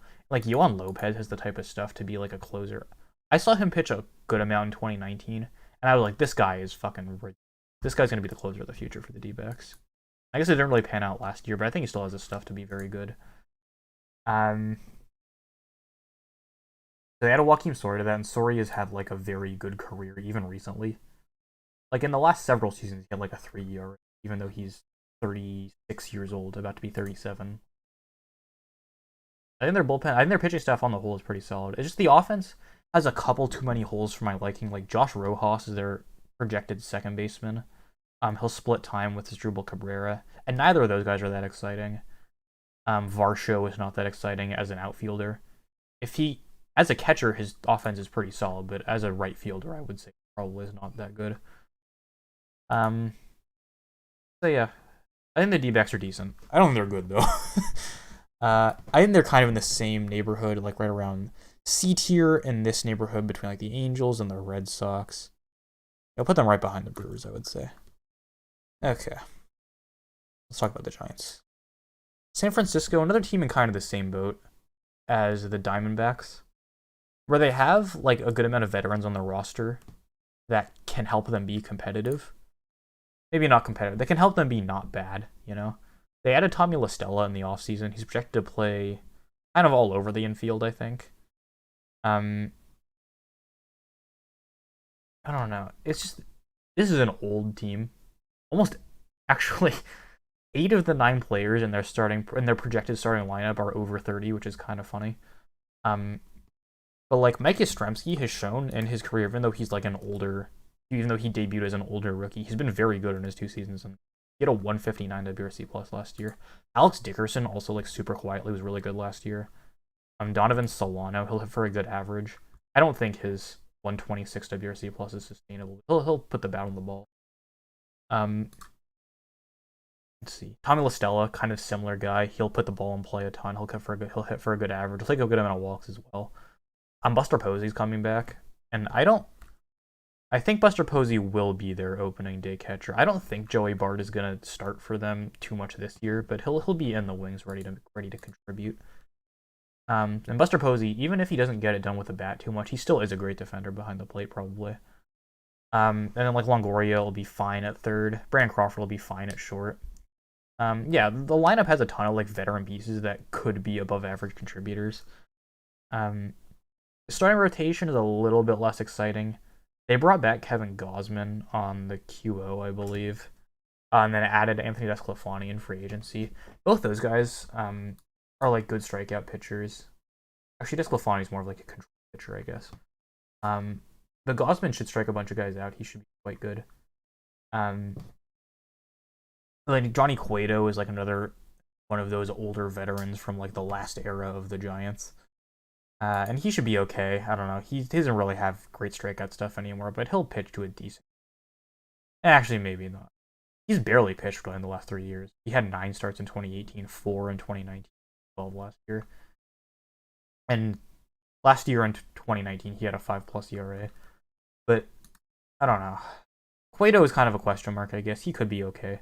It's just this starting pitching staff on the whole is not that inspiring. They added Aaron Sanchez as well, who never really regained that form he had in Toronto. So, yeah, the pitching is a little bit less exciting than the offense. I feel like Gosman's one of those guys who, if he goes to the Indians or Dodgers or Astros, he'll break out. He kind of already has broken out, to be honest. Like, let's see. In 2020, he had a 12 Ks per nine with a 3.6 ERA, but a 3 FIP and a 3 FIP. Like, it was a short season, so you can't say like he's gonna be great. But like, there's a reason he's making like $18 million this year. Like, teams know he's gonna be good. And he's 30, I think. Yeah, he's 30 years old. Still not super. Still within breakout range. I would say that Gosman's not an ace, but I wouldn't be surprised if he was like the Giants All-Star representative this year. I think there's a reason he got the UO. Let's see. And then the Giants bullpen, they added Jake McGee and Matt Wisler in free agency. Wisler's kind of quietly been quite good in his career, I think. He should be an above average reliever. Yeah, he had a 1 ERA last year, actually. But yeah, the bullpen's not. It's just kind of a hodgepodge of different veterans and kind of younger guys like Reyes Maranta and Tyler Rogers, Garland Garcia. Yeah, there's nobody super exciting in the bullpen, but yeah, the bullpen was kind of the strength of the team the last couple of seasons. They lost a lot. They traded away a lot of those pieces to supplement the farm. They also added Alex Wood, who I'm not sure is going to be ready for opening day, but he should help out that rotation a little bit. He was like a cheap pickup. The Giants are not bad. I think they are probably going to be selling at the deadline. I don't think there's any chance they compete in that division. But they should be like a hovering around 500 team. I don't think they'll be bad by any means. I would put them in C actually. And they're definitely below the Diamondbacks and probably below a couple of these teams. Yeah, I'll put them a little bit below the Red Sox here in C tier. Okay. There's 2 teams left, and there's a conspicuously open spot in S tier. Talk about San Diego first, I guess. These are the 2 teams I'm putting in S tier. I'll just put them there right now. I truly think these are the 2 best teams in baseball, and I mean, I'm not just saying that with like recency bias. I really do think on paper these are the best teams in the league. We'll start with San Diego. I mean, this pitching staff's ridiculous. Like, you add Yu Darvish and Blake Snell to a staff that was already pretty solid last year. And then Nelson Lamet, is he injured right now? He is day-to-day with an injury. But I think he's probably going to make the opening day roster. And Nelson Lamet was like not only did he break out last year and was insanely good, he had like a sustainable breakout. Like, his home runs per 9 were pretty low, but I think overall he could be, a consistent 3 ERA pitcher for like the foreseeable future. He's not that young actually. He's like 28, but he definitely had a very sustainable breakout. I don't think he's a fluke by any means. And then they add Yu Darvish, who has been an ace for the last couple seasons. He had a 2 ERA last year. Darvish is the kind of pitcher where, even though he only pitched in 12 games last year, like, you could watch him and like see that this guy is kind of for real. He wasn't getting like fluky bad of ball luck. He had 11 strikeouts per 9 and under 2 walks per 9, which is like both well above average. He struck out a ton of guys every year of his career, even when he's been bad. So Darvish is like a bona fide ace, I think, even though he's 34 or 35. And then Blake Snell, you bring him in from the Rays, and Snell has already won a Cy Young Award. He was decent in 2019 and 2020. Not at the Cy Young level kind of caliber production he had earlier, but you look at his peripherals in 2020, and they're actually almost identical to the Cy Young season, except for a home runs per 9 that was like unsustainably high. It was 1.8 in 2020, which is definitely just small samples. So yeah, I think Snell is. I don't think we'll ever see 2018 Blake Snell again, but I think we could see close to it for sure. I wouldn't be surprised to see him be an all-star again this year as well. So you have 3 bona fide all-stars in the rotation. And then you supplement that with Joe Musgrove, who people have been saying he's about to break out kind of every year of his career. But last year he had 12.4 Ks per 9. He had a 3.8 ERA, but a 3.4 FIP and a 3.1 xFIP. That's like, those are all-star level numbers, you know? Like, Musgrove is a guy that could easily have an all-star level season too. That makes 4 guys in the rotation that could be in the all-star team, I think. And then Chris Paddock will probably be kind of bad. I'm not a big believer in Chris Paddock, but yeah, the rotation on this team is ridiculous. I think if before the Dodgers had Trevor Bauer, I said that the Padres rotation was a little bit better than the Dodgers, and I'll stick by that. Now that the Dodgers have Trevor Bauer, then theirs is better, but they're very comparable, I would say. And then you look at the offense too. Really, no holes in the order. There's a lot of teams that just have positions that are going to be black holes. The Padres have nobody even close to that, really. Trent Grisham and Fernando Tatis at the top of the order. They'll probably hit 1-2 in some combination. Are both great. Grisham gets on base a ton. He's like kind of the ideal modern day leadoff hitter. He hits for a ton of power. He takes a ton of walks and he's super fast. And he plays like above average defense in center field as well. Fernando Tatis Jr. is the face of baseball, you know. He's only had like 1 full season worth of at bats, but 150 career WRC plus, 6.5 WAR in 143 games. Like, yeah, he's an MVP candidate for sure. Probably top 2 or 3 in the MVP conversation. Angels too low. I think they're C tier. You could argue they're too low in C tier, but I think they're definitely a C tier. Let's see. Yeah, so Fernando Tatis Jr. is really good. So is Manny Machado. He had it down 2019, but he totally bounced back in 2020. And I think his form is closer to 2020 than it is 2019. I think that was kind of like a fluke year that was kind of like getting settled in and everything. So top 3 in the order is great. After that's a little bit of a drop off. Their middle of the order is going to be like Eric Hosmer, Tommy Pham, Will Myers. I don't think Eric Hosmer is very good, I'll be honest. The big change he made that gave him a successful 2020 was that his like launch angle was much better. Hosmer had always been like a huge ground ball hitter, and he kind of fixed that last year. So if he can keep that improvement up, then he could continue to be solid. But I don't think Hosmer's going to be that great over a full season.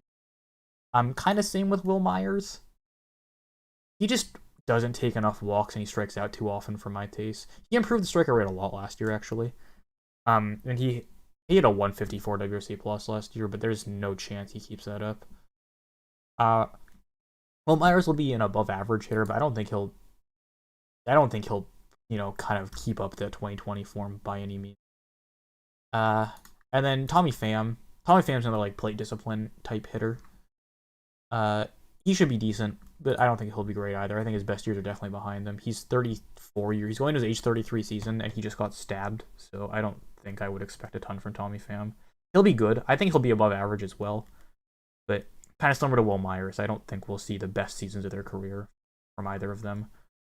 And then at second base, you have like an interesting situation where like Jake Cronenworth and Ha-Seong Kim will probably split time. Cronenworth, he broke out last season. It was a rookie year last year. He was quite good. 125 WRC plus, above average defense. I don't know. I kind of predict a sophomore slump from him. I don't think he's going to be great in his career. He'll be an above average hitter for his career probably. He was top 100 prospect. And he'll play good defense kind of all around the infield. He has the positional versatility. But I don't know. I don't see Cronenworth being like a huge star going forward by any means, which we like kind of saw in the first half of last year. He was a star, but I don't think we'll ever see that again. Who's your ideal Dodgers rotation for this year? Buehler, Bauer, Kershaw, probably Urias and May. Kind of snubs Gonsolin and Price, but I think Urias and May have a ton of upside. Let's see. Yeah, and then Ha-Seong Kim will be kind of like in that super utility role. He's been taking at bats in the outfield, I believe. But yeah, he's only 25, and like I have a whole video where I do this. You should check.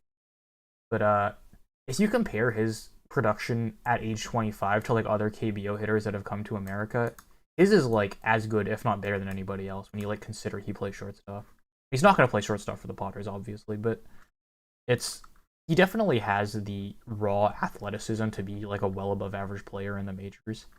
And you look at his like Zips projections, and they're projecting him for like 4 WAR, which is kind of nuts when he's a rookie, you know. But he's like a top 100 prospect right now, probably a top 50 prospect right now to be.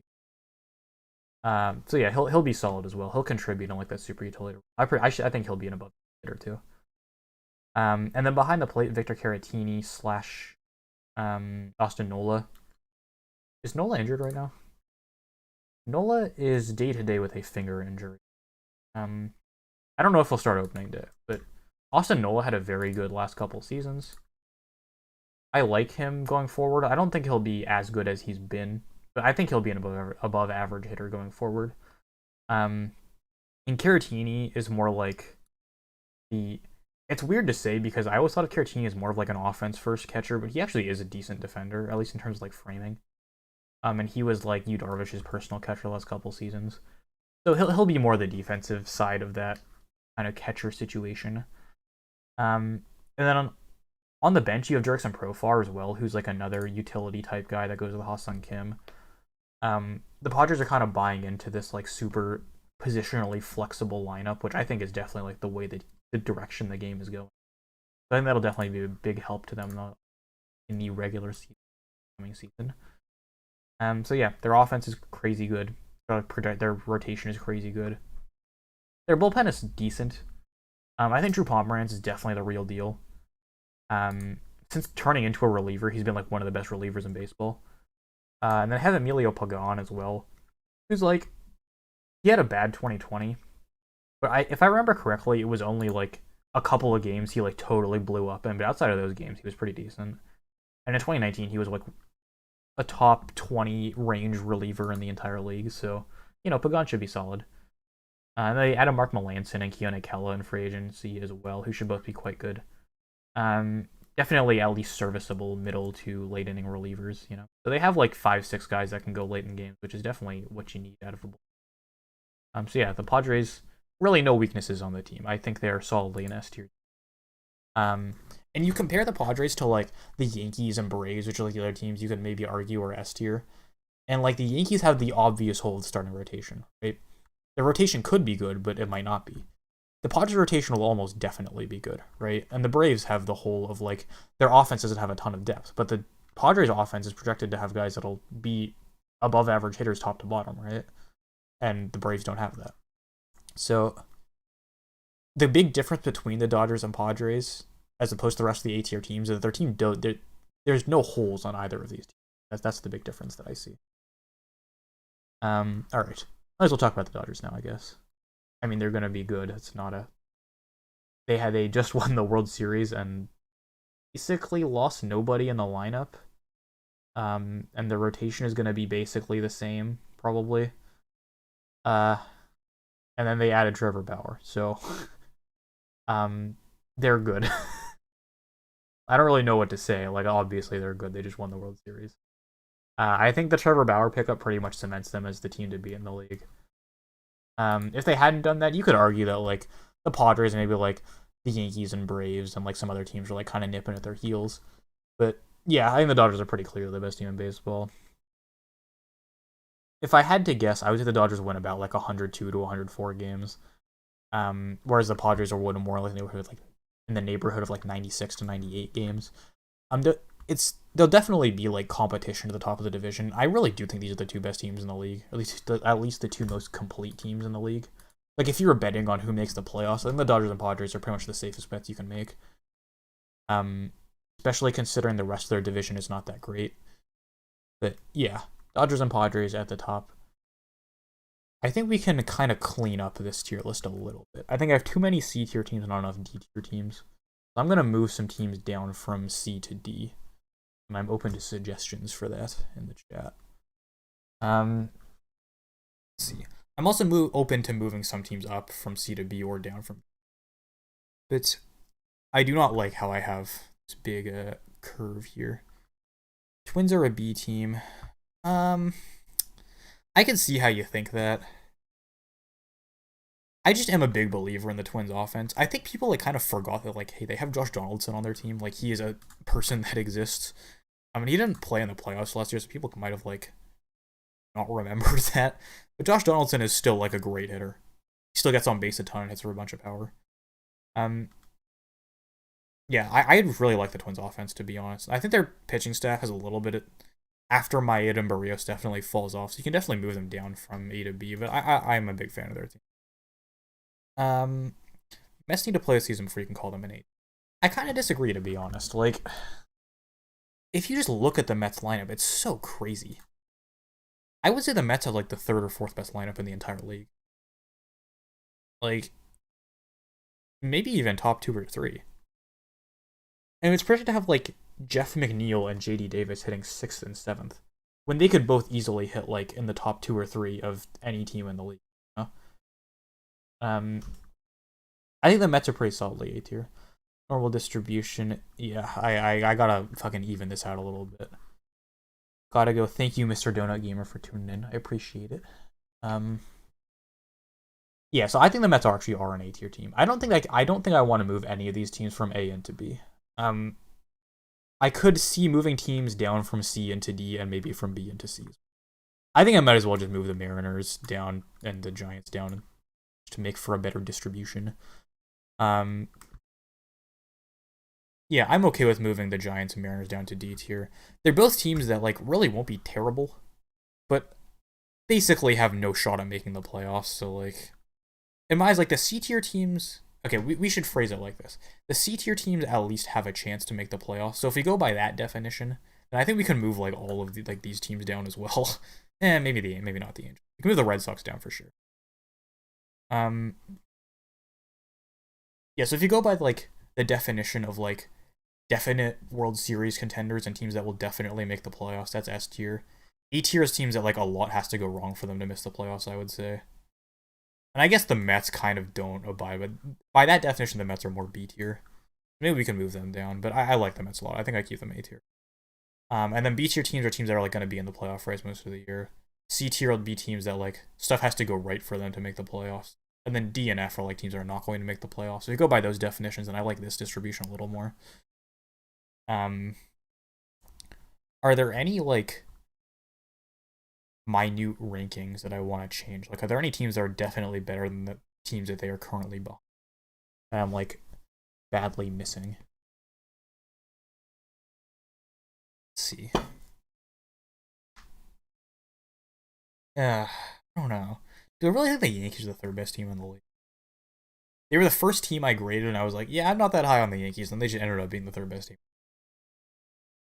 I guess they are, honestly. Like, there's in the past few seasons, there have been a few teams that are like easily on a tier above every other team. Like the last 2 years, it was like Dodgers, Astros, Yankees at the top, like no question. And then past that, like they were definitely S tier with like a big gap between the rest of the teams. I feel like that doesn't really exist this year, actually. Like the Dodgers and Padres are S tier, but I think there's not that huge a gap between the Padres and like the Yankees and Braves. I don't know. I might have like Oakland a little high, maybe. Nah, but like Oakland, I think they're better than Cleveland. I think they're better than Chicago. I think they're better than the Cardinals. Maybe I. This is kind of like the biggest hot take I have is like having the Cubs the highest rated. Braves over Yanks IMO. I could see that. I could definitely see that. I think the Yankees lineup is enough better than the Braves though, where I would have the Yankees over them. Like in a 7-game series, I'd take the Yankees over the Braves, to be honest, just because their lineup is that much better.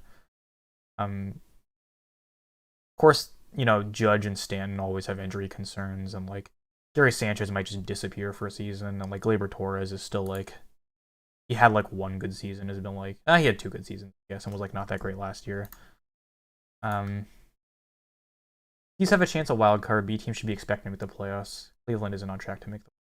I could see that. Yeah, I could see that argument for sure.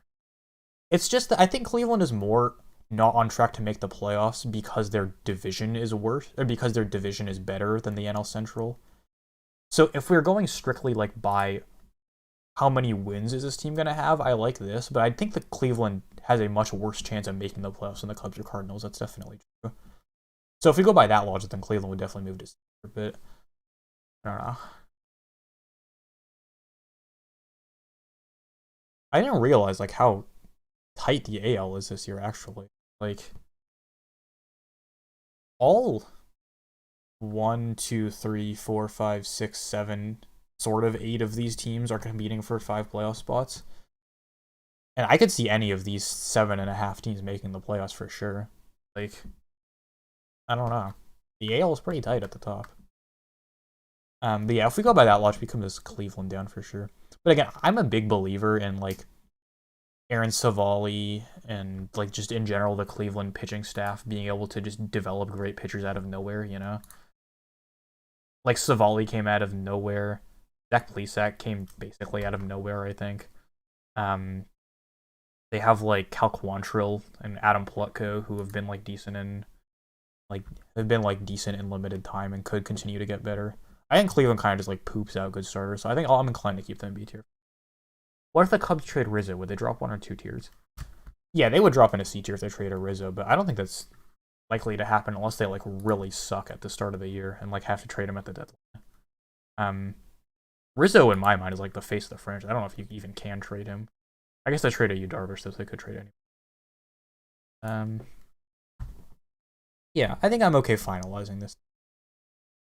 So if we go by these tiers, what's my playoffs?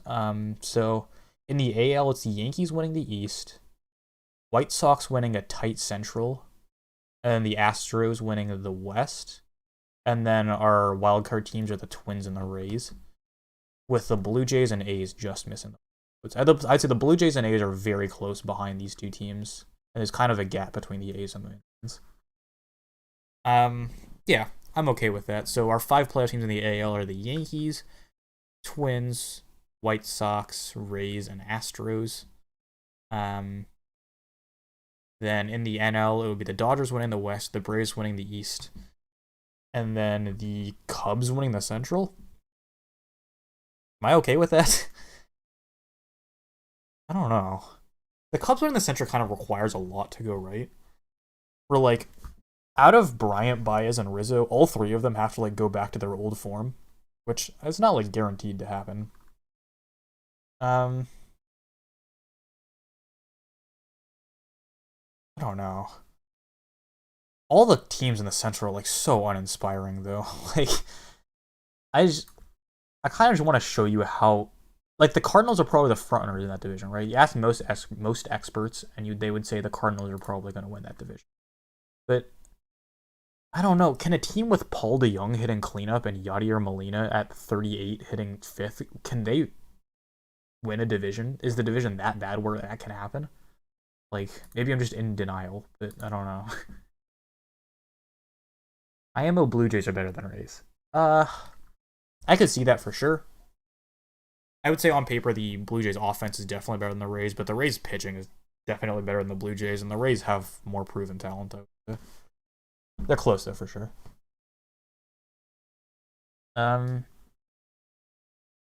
Yeah, I'm not a huge believer. I'm almost inclined to move the Cardinals to C tier, but then the Cubs would be the only B tier team in that division, which is definitely not the case.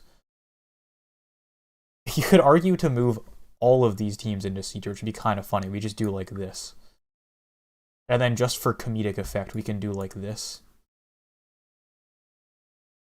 And we just have all 4 of these teams right next to each other in C tier, because I have no idea which one's going to win the division. And conceivably all of them could, and any of them could, and I would not be surprised. I don't think that's right, though. I think I'm probably going to keep it like... I would say the Cubs and Cardinals are like slightly a tier ahead of the Reds and Brewers, but I would not be surprised if any of those 4 won the division. And then in the East, which is the other tightest division, I would say, in baseball, I think the Braves and Mets are pretty solidly a tier above the Nationals and Phillies. But I don't know. I'm not a big believer in either of these teams, in either the Nats or the Phillies, to be honest. I think they just both have too many holes. They'll both be like decent around 500 teams. I don't think either will make the playoffs. Yeah, I'm okay finalizing this. Here we go. This is the final tier list we're gonna hang on to here for the start of the year. I do like doing these streams. Like, In the past, I've done them once a month, so maybe I'll do this like once a month type stream where I just go and talk about all the teams in the league and how they're doing and who's performing well and whatnot. I would, yeah. I think this is the end of the stream. I'm happy with this tier list. I think the other stream I want to do before the start of the season is like award predictions and playoff predictions. Just making like outlandish claims that have no chance at being correct, just in case they are correct. Then I can like look back at them and say, "Wow, look how smart I am."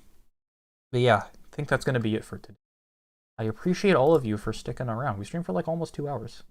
Pretty solid. Yeah, so thank you guys for sticking around. I hope you guys enjoyed the stream. I'm probably just gonna upload this like totally raw to YouTube. So if you just want to rewatch it, then you can see it there. But I appreciate you guys watching the stream. I'll give a little bit of time for chat.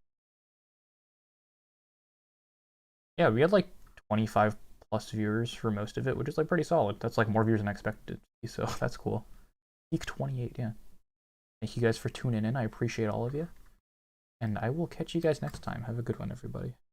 Oh, I should probably wave goodbye. I haven't looked at the webcam the entire stream. I should probably do that. Bye, guys. Thank you for coming.